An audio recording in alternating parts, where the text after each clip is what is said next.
रमज़ान बस आ ही चुका और अब कुछ ही वक्त बाकी है। तो अगर आप लोगों ने अभी तक कोई भी तैयारी माह रमज़ान की नहीं की है तो अभी कुछ वक्त बाकी है, आप लोग माह रमज़ान के लिए तैयारियां कर सकते हैं। इससे ना हमें काफ़ी सहूलियत हो जाती है क्योंकि माह रमज़ान में हमारा ज़्यादा से ज़्यादा वक्त जो है वो इबादत में गुजरता है। तो चलें स्टार्ट करते हैं। अस्सलाम वालेकुम एवरीवन, कैसे हैं आप सब लोग? उम्मीद करती हूँ कि आप सब लोग बेहतर होंगे, खुशहाल होंगे और मज़े में होंगे। तो यहाँ मैं अपना माह रमज़ान फूड प्रिपरेशन का फर्स्ट जो पार्ट था वो आप लोग के साथ शेयर कर चुकी हूँ, जिसमें कि मैंने बेसिक जो तैयारियाँ थी वो की थी। अच्छा जी, ये है सेकंड पार्ट और इसमें मैंने कुछ और आइटम्स बनाए हैं और आप लोग के साथ शेयर किए हैं।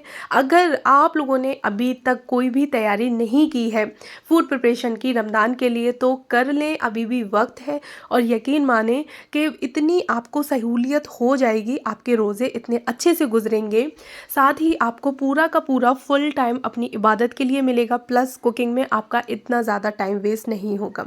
अच्छा जी, यहाँ आ गई थी स्ट्रॉबेरी। तो इनके मैंने ना डब्बे में पैक थी, एक बाउल में पलट ली है और फटाफट से इनके ऊपर के जो ग्रीन डंठल होते हैं ना उनको तोड़ दूंगी, वॉश करके अच्छे से इन्हें सुखाना है और उसके बाद एयर टाइट कंटेनर में भर के इन्हें मैं फ्रीज़ कर दूंगी। तो पूरे रमज़ान जो है वो शेक वगैरह बनता रहेगा आराम से। ये ना रमज़ानों में हम लोग अफ्तार के टाइम पे लस्सी हुई और शेक वगैरह है, रूह अफ़ज़ा है, तो ये चीज़ें हम लोग लेते रहते हैं। तो बस स्ट्रॉबेरी आ गई थी, फटाफट से मैंने उनको स्टोर करके रख दिया है। अच्छा जी, साथ ही यहाँ मैं शामी टिक्की के लिए रख रही हूँ चिकन और चने की दाल। तो मैंने ना यहाँ पे हाफ़ केजी चिकन लिया है और लगभग 250 ग्राम के आसपास मैंने ली थी दाल चने की। तो दोनों चीज़ों को अच्छे से वॉश कर लिया, जिंजर गार्लिक का पेस्ट डाला है 1 चम्मच, कुछ खड़ी जो लाल मिर्ची होती है ना वो डाला है, खड़ा गरम मसाला डाला है और थोड़ा सा मतलब 1 चम्मच मैंने इसमें ऑयल डाल लिया था, 1 से 2 चम्मच, और साथ ही ना नमक वगैरह ऐड करके पत्ते के साथ मैंने इसको रख दिया था बॉईल होने के लिए। तो बस जब तक इसमें विसिल वगैरह लगेंगी, यहाँ पे मेरी सिस्टर इन लॉ, मीराब, सारे लोग इकट्ठे होके मेरी हेल्प के लिए आ गए थे और सारे लोगों ने, हम सभी ने यानी कि मिलजुल के काम करा। तो पता भी नहीं चला और फटाफट से जो काम थे ना वो होते भी चले गए। अच्छा जी, ये दोनों लोग ना बैठ के गाजर को घिस रहे थे यानी कि कद्दूकस कर रहे थे। तो मैं एक एक काम मैंने ना सबको बांट दिया था।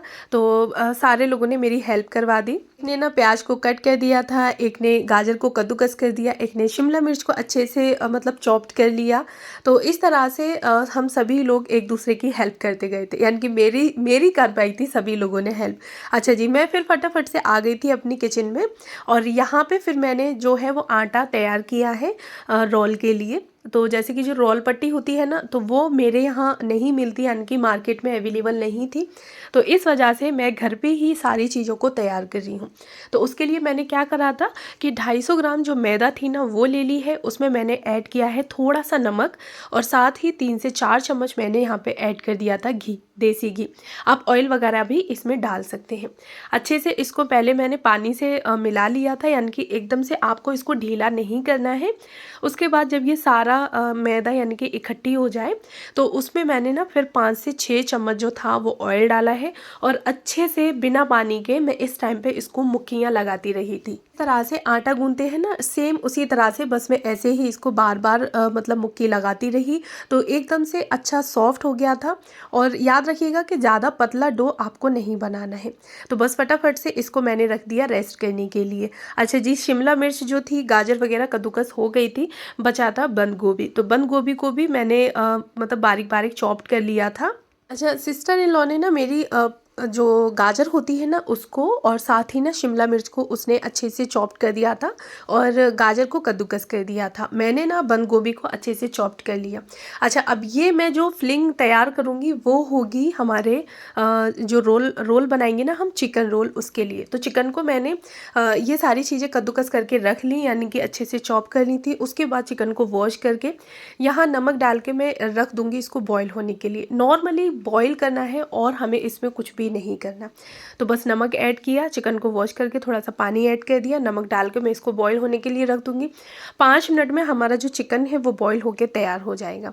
अच्छा जी, साथ ही आटे को लगभग 20 से 25 मिनट रेस्ट करे हुए हो गए थे। अब ना मैं इसको एक बार और अच्छे से थोड़ा और मिला लूँगी आटे को, जिससे कि और सॉफ्ट हो जाए। और फिर इसको मैंने 2 पार्ट्स में डिवाइड कर लिया और छोटे छोटे बॉल्स टाइप बना लिए थे, और इनकी ना फिर हम जो रोल पट्टी होती है ना वो तैयार कर लेंगे। आप लोग भी रमज़ान के लिए ना चिकन रोल्स बनाने का सोच रहे हैं और आपके यहाँ भी ये रोल पट्टी वगैरह नहीं मिलती है, मार्केट में अवेलेबल नहीं है, तो यकीन माने बहुत ज़्यादा इजी है, आप घर पर ही इनको तैयार कर सकते हैं।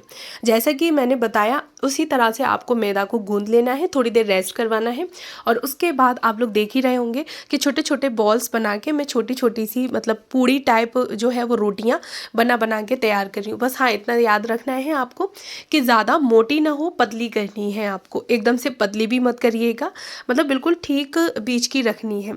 अच्छा, ये जो मैं बेल के तैयार कर ली थी, उसके बाद फटाफट से मैं ले आई थी किचन में इनको पकाने के लिए। अच्छा, पकाने में हमें इनको ना ज़्यादा नहीं पकाना है, सिर्फ हल्का सा हमें तवे पे डाल के और हल्का सा मतलब इन पे जैसे ऊपर वाइट वाइट बबल्स से आ जाएं, बस इतनी स्टेज तक आपको पकाना है। तो आप लोग देख ही रहे होंगे कि मैं रोटियों को कितना पका रही हूँ, यानी कि मुझे सिर्फ इस पे रखना होता है एक मिनट, यानी कि 1 मिनट भी नहीं होती, मुश्किल से 20 से 30 सेकंड में इसका होल्ड करती हूँ और फिर उसके बाद इसको पलट देती हूँ। तो आप लोग देख ही रहे होंगे कि रोटियों पे ना ऊपर किस तरह से हल्के हल्के वाइट स्पॉट से आ रहे हैं। बस इस स्टेज तक हमें अपनी जो रोल पट्टी है ना, इतना हमें इनको बना के रखना है। और आटा गूंदने में भी ज़्यादा कुछ नहीं है, नॉर्मली आपको नमक डालना है। अगर आप इसमें मिल्क पाउडर वगैरह ऐड करना चाहते हैं तो वो आपकी मर्जी है। सिस्टर इन लॉ मेरी मुझे इस तरह से रोटियां बना के, यानी कि रोल पट्टी की रोटियां बना के देती गई थी और मैं फटाफट से सेकती गई थी इनको। तो बस इतना आप लोगों ने देख ही लिया होगा कि बस मुझे इतना इनको यानी कि फ्राई करना है, सॉरी सेकना है। और सारी रोल पट्टी जो थी वो चिकन रोल के लिए मैंने बना के तैयार कर ली थी। अच्छा जी, इतने टाइम में ही हमारा जो चिकन था ना, यानी कि जो शामी कबाब के लिए हमने चिकन को तैयार किया था, चने की दाल और चिकन को, तो वो मैंने अच्छे से ग्राइंड कर लिया, प्याज को कट कर लिया, साथ ही हरी मिर्चों को कट कर लिया, हरी धनिया कट कर लिए, और हल्का सा मैंने इसमें गरम मसाला ऐड किया है, थोड़ा सा नमक, क्योंकि ये सारी चीज़ें हम लोग ऐड कर चुके थे। उसके बाद आपको सिर्फ टेस्ट करना है। अगर हल्की फुल्की कोई चीज़ आपको कमी वैसी लग रही है तो वो आप इसी वक्त में ही इसमें डाल सकते हैं। सारी चीज़ों को मैंने अच्छे से एकदम से मैश करा हाथों से, यानी कि मिक्स करा, मिला लिया। उसके बाद फिर फटाफट से ना हम लोग जो है वो टिक्कियों को बनाते गए थे। ये सारी चीज़ें ना मैंने अपनी फैमिली के अकॉर्डिंग रखी हैं, और यकीन माने एक दिन हमारा ज़रूर ज़ाया होगा, लेकिन रमज़ानों में हमें इतना सुकून मिलेगा कि आप लोग खुद कहेंगे वाकई में पहले से जो प्रिपरेशन हम लोग करके रखते हैं तो हमारे रमज़ान काफ़ी ईजी हो जाते हैं। साथ ही ना हम लोग रोज़े से होते हैं, प्लस हमारी इबादत होती है। अगर हम लोग कुकिंग में लगते हैं तो इबादत जाती है, और इबादत को हम लोग अपना पूरा करते हैं तो कुकिंग हमारी बेकार हो जाती है, यानी कि वही चीज़ें हमारी बार बार रिपीट होने लगती हैं। तो अगर आप लोग अपने रमज़ान अच्छे तरीके से, यानी कि बढ़िया तरीके से बिताना चाहते हैं, जो कि फुल टाइम आप अपना इबादत को भी दे सकें, कुकिंग भी अच्छी हो, जो कि आप लोग जब अफ्तार करें या सहरी करें तो आपको सहरी करने में मज़ा आए, आपको इफ्तार करने में मज़ा आए, तो बस पहले से थोड़ी सी प्रिपरेशन आप लोग करके रखें, और यकीन माने कि आपका टाइम भी काफ़ी सारा बचेगा, आपको घंटों घंटों किचन में खड़े होकर ना मेहनत नहीं करनी पड़ेगी। अच्छा, ये पार्ट 2 है, इंशाल्लाह बहुत जल्द ही मैं पार्ट 3 भी आप लोगों के साथ शेयर करूँगी फूड प्रिपरेशन का रमज़ान के लिए जी। तो यहाँ ना टिक्कियाँ हम लोगों ने बना के तैयार कर ली थी, और उसके बाद फिर मैं यानी कि थोड़ी बहुत छोड़ आई थी मैं टिक्कियों के जो शामी कबाब का मिक्सचर था उसको, तो वो मेरी सिस्टर इन लॉ उसको कंप्लीट कर देगी, मैं फटाफट से आ गई किचन में। तो यहाँ पे मैं तैयार करने लगी थी जो चिकन रोल बनाएंगे ना उसकी स्टफिंग। तो उसके लिए मैंने क्या करा कि थोड़ा सा ऑयल डाला है, उसके बाद मैंने लंबी लंबी जो प्याज कट करवाई थी तो वो ऐड कर दी है, साथ ही इसमें मैंने शिमला मिर्च ऐड कर दी है, एक शिमला मिर्च थी, हाफ कद्दूकस किया हुआ बंद गोभी था। उसके बाद ना 2 गाजर थी, तो 2 में मैंने यहाँ पे एक ही ऐड की थी, एक इसमें मैंने गाजर ऐड कर दी है। सारी चीज़ों को पहले नॉर्मल ऐसे ही, यानी कि अभी तक मैंने कोई मसाला ऐड नहीं किया है, पहले सारी सब्जियों को तेल में मैंने अच्छे से फ्राई कर लिया। 2 से 3 मिनट तक मैं इसी तरह से सब्जियों को चलाती गई थी, उसको फ्राई करती गई। अच्छा जी, इसके बाद जो चिकन हमारा उबल के हमें, यानी कि हमने उबाला था नमक डाल के, तो बस बस आप इसको हाथों से या फोर्क की हेल्प से ना आप इसको रेशे रेशे अलग कर सकते हैं, इनकी मैश कर सकते हैं। उसके बाद बस सारी चीज़ों को हमें मिक्स कर लेना है। अब आते हैं इसमें मसाले की बारी। तो मसालों में ना मैंने सबसे पहले इसमें डाल दिया था 2 चम्मच जो है वो सोया सॉस डाली है, 1 चम्मच मैंने यहाँ पे विनेगर ऐड किया है।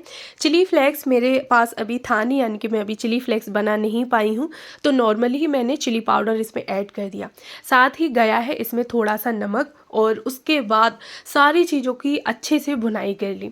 अच्छा, आपको एक चीज़ का नोटिस करना है, यानी कि एक चीज़ ध्यान रखना है इस टाइम पे कि आपकी जो सब्जियां हैं वो थोड़ी क्रंची रहें, एकदम से कुक ना हो, यानी कि बिल्कुल हाँ, हलवा टाइप जो हो जाती है ना, यानी कि आपको इसको ढक के कुक नहीं करना है, नॉर्मली आपको इसी तरह से करना है। तो 5-7 मिनट में आपकी जो स्टफिंग है ना वो बन के तैयार हो जाएगी।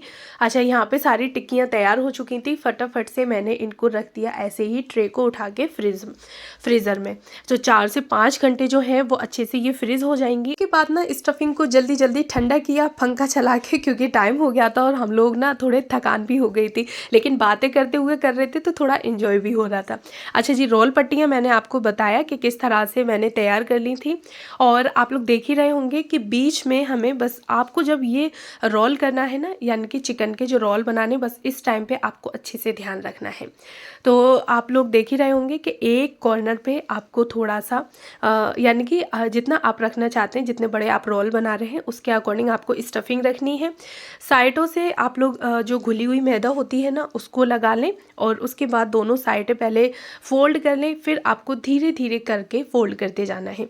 अच्छा, इसमें एक बात और याद रखनी है आपको कि जब आप रोल बना रहे हैं ना, तो आपका जो रोल है ना वो ढीला नहीं होना चाहिए, यानी कि आपको अच्छे तरीके से एकदम टाइट करके रोल करना है। और लास्ट में जब आप इसको बंद करेंगी ना, तो तब भी आप इस पर हल्का सा जो मैदा होता है ना उसका घोल लगा लें। बस जो हमें चिकन रोल बनाना होता है ना, उसमें चिकन रोल की जो पैकिंग यानी कि बंद हम किस तरह से कर रहे हैं, उसको फोल्ड किस तरह से कर रहे हैं, बस ये चीज़ हम लोगों को अच्छे और प्रॉपर तरीके से आना चाहिए। तो बस साइडें आपको फोल्ड पहले करनी है, उसके बाद आप बीच में से उसको रोल करते जाए। ये मेरे चिकन रोल बन के तैयार हो चुके थे, थोड़े थोड़े और रह गए थे, तो बस वो दोनों लोग बना रही थी, और फिर से मैं आ गई फटाफट से किचन में। और यहाँ पे दूध भी बॉईल हो रहा था, और शायद ही ना अब मैं ये स्टफिंग तैयार कर रही हूँ समोसे की, यानी कि आलू समोसा। यहाँ पे मैंने हाफ़ टी स्पून जो है वो जीरा लिया है, हाफ़ टी स्पून मैंने यहाँ पे धनिया लिया है बीज वाला, और साथ ही हाफ़ टी स्पून मैंने ली है सौंफ। तीनों चीज़ों को मैंने ऑयल में ऐड कर दिया। साथ ही हमें इसमें थोड़ी सी मैंने ऑयल में हल्दी ऐड कर दी थी, जिससे कि हल्दी जो है वो भुन जाए। उसके बाद मैंने आलू ऐड कर दिए हैं। आलू को अच्छे से मैं इसमें और मैश कर लूँगी करछुली की हेल्प से। साथ ही ना मैंने यहाँ पे फिर मसाले ऐड किए थे, तो मसाले में थोड़ा सा गरम मसाला था, भुने हुए जीरे का पाउडर भी आप इसमें डाल सकते हैं, लाल मिर्ची पाउडर और नमक, ये सारी चीज़ें डाल के मैंने अच्छे से इसको मैश कर दिया और थोड़ी देर के लिए लो फ्लेम पे ही इसको छोड़ दिया था। साथ ही यहाँ पे ना मैं 3 से 4 हरी मिर्ची मैंने कट कर ली थी, और कुछ हरा धनिया कट कर लिए थे। तो बस ये चीज़ें भी उठा के फटाफट से डाल दूँगी मैं आलू की स्टफिंग में।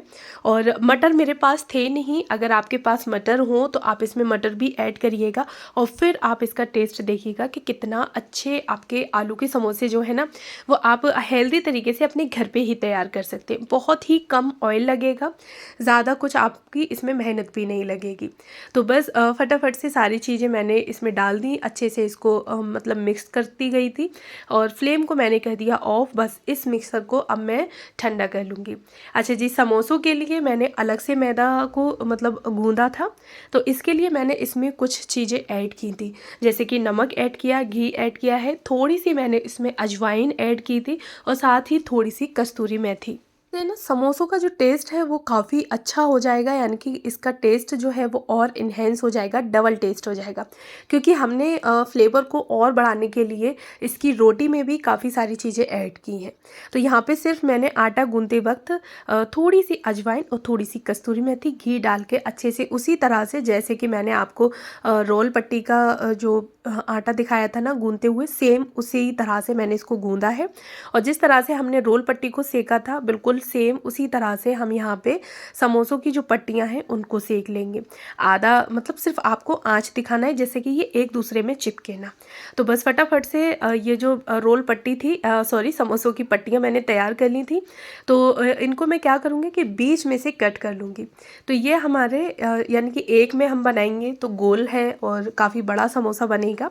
तो छोटे छोटे समोसे तैयार करने के लिए ना मैंने बीच में इसे कट कर लिया था, यानी कि हाफ आधे आधे कर लिए थे और इसके बाद मैदा को घोल के रख लिया था। अब हम फटाफट से तैयार करेंगे अपने समोसे। स्टफिंग भी हमारी तैयार हो चुकी है और अब हमने जो समोसों के रोटी होती है ना उसको भी तैयार कर लिया है। तो आप लोग जिस तरह से देख रहे हैं कि मैंने इसको दो तरीके से, यानी कि मैं यहाँ पे आपको दो तरीके से समोसों को भरना सिखाऊंगी। तो पहले तो आपको नॉर्मली एक के ऊपर एक फोल्ड कर लेना है, यानी कि तीन उसमें फोल्ड हो जाएगा 3 लेयर में, और एक दूसरे तरीके से। तो बस इस तरह से आपकी साइडें आपको अच्छे से सिक्योर करनी है कि ये खुले ना। तो बस बढ़िया तरीके से पहले आप इसको अच्छे से फोल्ड कर लें और मैदा लगा के अच्छे से इसको फिट कर लें। उसके बाद आप इसमें स्टफिंग भर लें और स्टफिंग को अच्छे से हाथ से धीरे धीरे हल्का हल्का प्रेस करके पूरे में स्प्रेड कर लें। उसके बाद फिर ऊपर के हिस्से में हमें यहाँ पे मैदा लगानी है पानी में घोलकर, और अच्छे से इसको मतलब दबाते जाएं जिससे कि ये खुले ना। बस अगर खुल जाएगा ना तो फिर जब हम इसको फ्राई करेंगे तो इसके अंदर की जो स्टफिंग है ना वो सारी ऑयल में आ जाएगी। अच्छा जी, दूसरा तरीका आपको ये करना है कि एक के ऊपर दूसरी साइड को रख देना है बस, और आपको ज़्यादा इसमें फोल्ड नहीं लगाने हैं। तो यहाँ पे दूसरा मैंने इसी तरीके से करा था कि एक साइड पे मैंने मैदा को लगा लिया और दूसरी साइड के यानी कि दूसरी कटिंग के ऊपर इसको फिक्स कर दिया। उसके बाद फिर से मैंने इसमें स्टफिंग भर ली और हल्के हाथ से पूरे में स्प्रेड कर दिया। फिर ऊपर में यहाँ पे लगा लूँगी मैदा को और हल्के हाथ से इसको भी अच्छे से मतलब फिक्स कर दूँगी। तो बस इसी तरह से धीरे धीरे करके हमने सारे समोसों को तैयार कर लिया। और लास्ट जो थे, तो आज मैंने आप लोग के साथ 3 से 4 रेसिपी ही शेयर की हैं। बस फटाफट से धीरे धीरे करके हम इस तरह से मतलब आराम से, आपको कोई भी हड़बड़ी नहीं होनी चाहिए वरना आपकी चीज़ ख़राब हो सकती है। सारे समोसे जो थे वो हमने तैयार कर लिए। अब मैं इनको अच्छे से जिपलॉक में और जिपलॉक में मतलब रख के फ्रिज कर दूँगी। आप एक के ऊपर भी एक रख सकते हैं, बिल्कुल भी इसमें चिपकने वगैरह की कोई भी दिक्कत नहीं रहेगी। हाँ, याद रखिएगा कि ये सारी चीज़ें ना आपको फ्रीज़र में रखनी है जिपलॉक करके। और साथ ही ना कुछ जो सब्जियां थी वो कट की हुई बच गई थी, तो उनको भी मैं इस तरह से कंटेनर में रख के फ्रिज कर दूँगी, फ्रिज में रख दूँगी। नेक्स्ट कोई भी रेसिपी मैं बनाती हूँ तो वहाँ मेरी ये चीज़ें काम आ जाएंगी। अच्छा, 4 से 5 घंटे टिक्कियों को हो चुके थे। बस फटाफट से मैंने इनको निकाला, धीरे धीरे करके हल्के हाथ से अलग कर लिया अच्छे से, यानी कि इनमें बर्फ़ जो है वो लग चुकी थी। तो बस अलग करा है और एक एक करके मैंने यहाँ पे सेट कर दिया। तो बस ये थी आज का मेरा ब्लॉग जिसमें कि कुछ मैंने फूड प्रिपरेशन की है रमज़ानों के लिए। आप लोगों को पसंद आई हो तो बताइएगा ज़रूर कमेंट बॉक्स में। पहली बार हैं तो प्लीज़ मेरे चैनल को ज़रूर सब्सक्राइब करें, साथ में बेल आइकन को भी ऑन कर लें जिससे कि मेरी किसी भी वीडियो का नोटिफिकेशन सबसे पहले आप तक पहुंचे। इंशाल्लाह नेक्स्ट जो पार्ट है वो बहुत जल्दी आएगा और उसमें मैं और अलग आप लोग के साथ जो रेसिपी है फूड की यानी कि रमज़ान के लिए, तो वो मैं आप लोग के साथ शेयर करूँगी। और ना साथ ही आप लोग ज़रूरी नहीं है कि ये सारी प्रिपरेशन आप लोग रमज़ानों में ही करके रखें, आप लोग नॉर्मल डेज़ में भी करके रख सकते हैं। इससे आपकी जो कुकिंग है वो काफ़ी आसान हो जाएगी। और ये देखें फ्रीज कर दी है मैंने सारी चीज़ें। वीडियो को लाइक ज़रूर करें।